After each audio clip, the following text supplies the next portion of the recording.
단점은 뭘까요?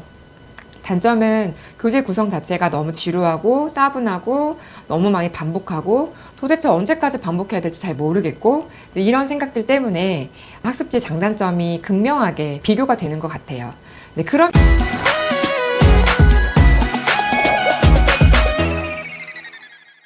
안녕하세요. 123 미니쌤TV의 김민희입니다. 오늘은 연산에 대한 이야기를 오랜만에 해볼까 해요. 사실 제가 연산 시리즈를 쭉 이렇게 해오다가 계속 또 그것만 찍으니까 지루한 감도 저한테도 있고 보시는 분도 그럴 것 같아서 또 찍다가 다른 주제로 찍어봤다가 이렇게 유튜브 영상을 올리고 있는데요. 연산에 관련된 이야기를 여러 가지 정리를 해본 적이 있어요. 먼저 연산 문제집 종류들이 어떻게 구성되어 있는지 이런 이야기를 했었거든요. 아마 영상을 올라가서 보시다 보면은 찾으실 수 있을 건데요. 우리가 선생님하고도 연산 학습을 하실 수가 있잖아요. 좀 비교하면서 어떻게 선택하면 좋은지를 얘기를 해보려고 해요. 우선 선생님이랑 할 수 있는 연산 학습이 어떤 게 있을까요? 가장 먼저 떠오르는 건 학습지죠. 학습지는 어떤 친구들이 하면 좋을까요? 제가 대교 눈높이에서 이제 교육팀장까지 이제 일을 그만두게 됐는데, 그때 아이들 가르치고 팀장으로서 여러 아이들 테스트를 해보고 그랬던 경험을 비춰봤을 때 학습지는 일단 누구에게나 잘 맞지 않아요. 우리가 학습지라고 생각하면 구몬 눈높이 제일 첫 번째로 떠오르시죠. 이런 형태의 학습지들이 좋은 점은 있어요. 습관을 기를 수 있다는 거. 그 다음에 두 번째는 워킹맘의 입장에서는 뭔가 연산학습을 꾸준히 진행해야 되는 의무감을 주는 그 형태이기 때문에 엄마가 주도적으로 하다 보면 규칙성이 좀 떨어져 있잖아요. 근데 학습지는 매주 같은 요일에 선생님이 와서 체크를 해야 되니까 숙제를 밀릴래야 밀릴 수도 없고, 좀 몇 번 밀려도 선생님 신경도 쓰이고 나중에는 너무 많이 밀리면 돈이 아깝고 이런 생각이 드니까 그 강한 의무감이 이제 생기거든요. 그래서 학습지는 그런 측면에서 굉장히 효과적이에요. 단점은 교재 구성 자체가 너무 지루하고 따분하고 너무 많이 반복하고 도대체 언제까지 반복해야 될지 잘 모르겠고 이런 생각들 때문에 학습지 장단점이 극명하게 비교가 되는 것 같아요.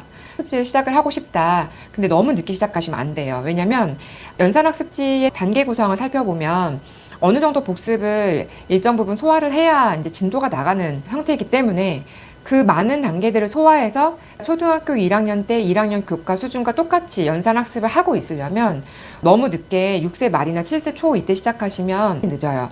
그리고 눈높이 구몬 모두 그렇지만 덧셈 학습을 일단 더하기 1부터 더하기 10까지 쭉 나간 다음에 뺄셈을 가거든요. 그렇게 익히는 방법이 좋으냐 좋지 않은 문제는 일단 나중 문제고요. 아이들 입장에서는 엄마도 그렇죠. 초등학교 아이가 들어갈 건데 덧셈만 해보고 뺄셈을 해본 적이 없어요. 아이도 걱정되고 엄마도 약간 불안하시죠.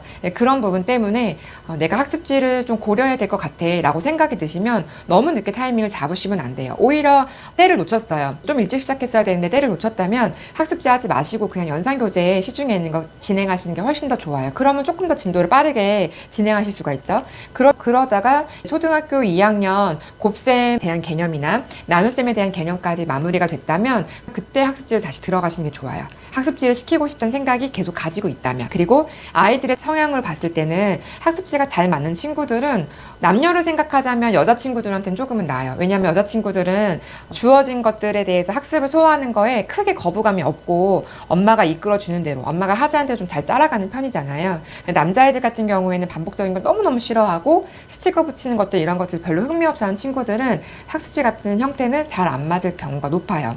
근데 우리 아이가 성향이 되게 잘 따라올 것 같아서 학습지를 막상 시작을 했는데 너무 싫어해요. 오히려 그 너무 싫어하는 모습을 보이는 게 천만다행이에요. 어떤 친구들은 너무너무 싫은데도 그냥 엄마한테 칭찬받고 싶어서 참고 하는 경우가 있거든요. 그게 1, 2년 그냥 누적돼 버리면 연산학습에 대한 진짜 안 좋은 기억이 생기게 되고 고정관념이 생기게 돼요. 아, 수학이라는 게 이런 거구나. 수학이라는 게 이렇게 재미없고 따분하고 그렇게 생각을 하거든요. 그런 모습이 나중에 생길 바에는 차라리 시작하고 얼마 안 돼서 하기 싫다고 난리치고 도망다니고 못하겠다고 들어놓고 하는 게 훨씬 더 나은 거예요. 그거를 얘는 왜 친구들은 이거 시켜도 뭐 숙제도 다 열심히 하고 꾸준히 성실하게 한다는데 너는 왜 그러니? 너는 왜 이렇게 특별하니? 이런 생각을 하실 수 있어요. 그래서 속상하실 수 있지만 정말 오히려 다행이에요. 다시 한번 거듭 말씀드리지만 참고 하다가 나중에 뒤집어지는 친구들은 어떻게 감당이 안 돼요. 그러면 학습지를 끊고 다른 걸 제안하려고 해도 잘 안 통해요. 성공률이 높지 않아요. 이미 아이들 마음속에 재미없고 따분해라고 딱 각인이 됐기 때문에.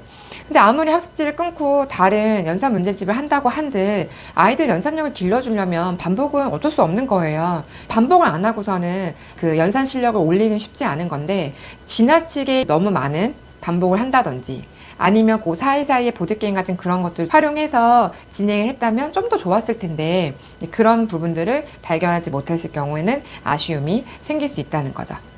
그래서 학습지를 진행하기에 엄마의 상황이나 것도 되게 중요하고, 그 다음에 아이의 성향 고려해서 결정하시면 되게 중요해요. 자, 그럼 이런 것들 다 고려해서 결정을 했어요. 그러면 무엇으로 시작하는 게 좋을지도 고민이시죠. 일단 첫 번째, 우리가 학습지라고 생각하면 가장 먼저 사실 연산을 떠올리거든요. 연산을 진도를 좀 빼고 싶어 라고 할 때는 일단 눈높이 구문 중에 선택하시는 게 알맞아요. 왜냐면 웅진이나 재능도 연산에 해당하는 학습지가 있어요. 어느 회사든 수학학습의 프로그램이 하나만 있지는 않고 골고루 있거든요. 눈높이에서도 눈높이 사고력도 있고 눈높이 수학도 있고 스쿨 수학도 있고 여러 가지가 있죠. 이 중에서 눈높이 수학이라고 하는 학습지가 연산을 키우는 연산학습으로 이제 구성되어 있는 내용들이고, 웅진이라고 하면 웅진에서의 수학은 첫 번째는 영역별로 골고루 있는 형태의 학습지가 첫 번째인 거예요. 그게 메인이었고, 그 다음에는 연산교재가 나온 거죠. 바로셈, 그리고 재능에선 스스로셈, 이렇게 웅진과 재능은 수학이란 제품의 메인 제품 첫 번째가 영역별로 골고루 있는 형태의 교재예요. 그럼 영역별로 골고루 있으니까 웅진 재능 되게 좋겠네 라고 생각하시겠지만, 제가 생각할 때는 학습량이 그 정도는 좀 부족하다고 생각해요. 그리고 한 달에 3만 얼마 내고 그 정도 양의 문제를 소화한다? 그냥 저는 만 얼마 내고 시중에는 사고력 문제집 푸는 게 훨씬 좋다고 생각해요. 철저하게 유아 친구들이 학습지를 선택하려고 결정하고 들어갈 때는 연산이 우선이 돼야 된다는 거죠. 연산이 안 되고서는 사고를 잘할 수 있다는 생각은 내려놓으시는 게 좋을 것 같아요. 선택을 하시고 연산을 일단 먼저 진행을 하다가 나중에 규칙적인 문제집 진행이 어려울 때 그때 보조적인 도움을 웅진 수학이나 재능 수학을 통해서 이제 도움을 받는 거죠. 나중에 연산을 어느 정도 진행을 해놓고 결정한 문제인 거예요. 재능에는 연산학습지 선택을 안 하는, 제가 별로 추천드리지 않는 이유는 구성 자체가 눈높이 구몬에 비해서는 탄탄하지 않다고 생각이 들어요. 물론 제가 눈높이에 있을 때 그때에 비해서 지금 많이 개정됐을 수도 있긴 한데, 어쨌든 짜임새가 좀 아쉬운 부분이 있었어요. 뭐 지극히 개인적인 생각일 수 있으니까 참고하시면 좋을 것 같고요. 눈높이 구몬 중에 또 이제 고민하시죠. 일단 학습지는 뭐니 해도 내가 살고 있는 아파트에 오는 선생님은 정해져 있기 때문에 그 선생님이 일단 첫 번째로 중요해요. 근데 두 분 다 맞나봐요. 눈높이도 마음에 들고 구몬도 마음에 들어요. 뭐가 더 좋을지 고민하시죠. 뭐가 좋을까요? 저는 눈높이가 더 좋았어요. 이거는 제가 눈높이에 있어봤기 때문에 눈높이가 더 좋았다고 말씀드리는 건 아니고요.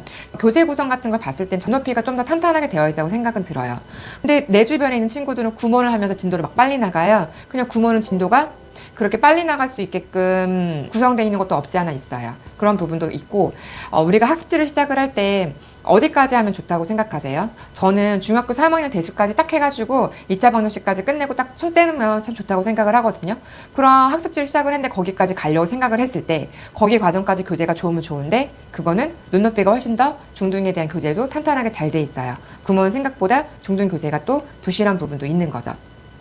이건 참고해서 결정하시면 되는데, 뭐 어마어마한 교재 구성의 차이가 있다? 이건 아니고 아주 작은 디테일한 부분의 차이인 거죠. 그렇기 때문에 이건 선생님의 역할이 굉장히 중요하다고 거듭 말씀드리는 거예요. 선생님이 어떤 식으로 부분들을 채워주느냐도 되게 중요하고, 그리고 어떻게 진도 결정을 해서 얼만큼의 복습을 아이한테 주면 좋을지 이런 판단들을 잘 하시는 게 굉장히 중요하죠. 아이를 끌고 가시는 분이기 때문에 그 10분 사이 동안 얘가 진짜 제대로 학습을 지금 한 건가?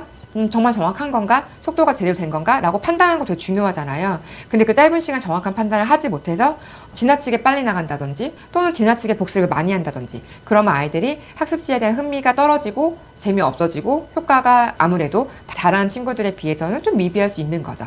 굉장히 중요한 거고요. 선생님의 그 부분이 진도를 진행하는 데에서 결정하는 거에도 영향을 있지만, 내가 어느 학습지를 선택을 해서 그 학습지 선생님이 마음에 안 들어요. 그러면 나는 구몬이 하고 싶은데 구몬이 마음에 안 들어요? 마음대로 바꿀 수 있는 게 아니에요.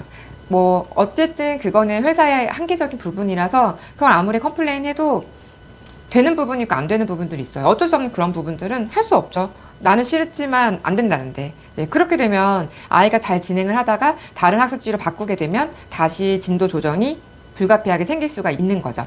불가피하게 생길 수가 있는 거니까 이런 여러 가지 부분들을 고려해서 학습지를 내가 언제부터 시작을 해야겠다. 이왕 시작을 하려면 5세 말에서 뭐 요 정도 6세 초 늦어도 요때 시작을 하는 게 초등 연산 들어가는 과정을 너무 늦게 들어가지 않게 할 수 있고, 만약에 그 시기를 놓쳤다면은 초등학교 2학년 말에서 3학년 초쯤에 들어가도 괜찮고, 또 그 시기를 그냥 놓치고 또 이렇게 있다가 또 언제 들어갈지 고민한다면 그때는 들어가기 전에 들어간다든지 그렇게 하면 좋을 것 같아요.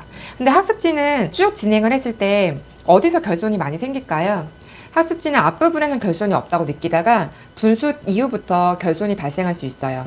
왜냐하면 이건 눈높이나 구문이나 가지고 있는 한계점인데, 분수에 대한 이해가 아이들한테 굉장히 쉽지 않은 부분이면서 또한 초등학교 친구들한테는 많은 스포자를 발생시키게 하는 그런 부분이는데, 학습지에서는 지면에 담고 있는 내용이 어느 정도 한계가 있죠. 분수에 대한 개념을 충분히 설명해서 전달하기는 어려워요. 이건 진짜 선생님의 역량도 어느 정도는 있다고 생각을 하거든요.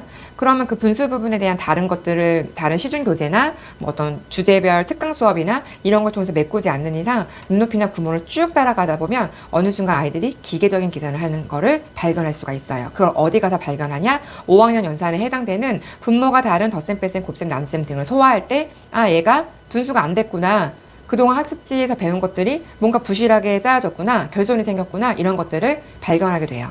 너무나 오랜 시간이 지난 다음에 발견하게 돼서 안타까운 마음도 들기는 하는데, 그래도 그때서야 발견을 해서 그걸 다시 볼 수가 있다면 그 또한 다행인 거죠. 아이들 진행을 하실 때 물론 중간중간마다 아이들 기계적인 계산을 할 수는 있어요. 하지만 그게 생각보다는 쉽게 발견되기는 그 학습지 문제를 풀면서는 어렵거든요. 그거를 발견을 해보시려면 교과나 심화 문제나 사고력 같은 걸 좀 잘 진행을 해보셔야 되고, 결정적으로 연산을 진행할 때 어려움은 이분모에서 제대로 됐는지 안 됐는지 알 수가 있다는 거죠. 그래서 이 부분들을 총체적으로 고려해서 학습지 진행의 로드맵을 짜시면 좋을 것 같아요. 오늘은 연산 학습에서도 첫 번째로 학습지 로드맵에 대해서 설명을 해드렸습니다. 많은 친구들이 학습지 많이 고민을 하실 텐데요. 엄마가 일하고 있고 일하지 않고 있고 엄마의 어떤 학습을 체크하는 이런 상황, 그리고 아이의 성향, 이런 것들을 적절하게 고려하셔서 선택하시면 좋을 것 같아요. 오늘 영상은 여기까지고요. 저희는 다음 영상에서 만나 뵙도록 하겠습니다. 다음에 또 만나요.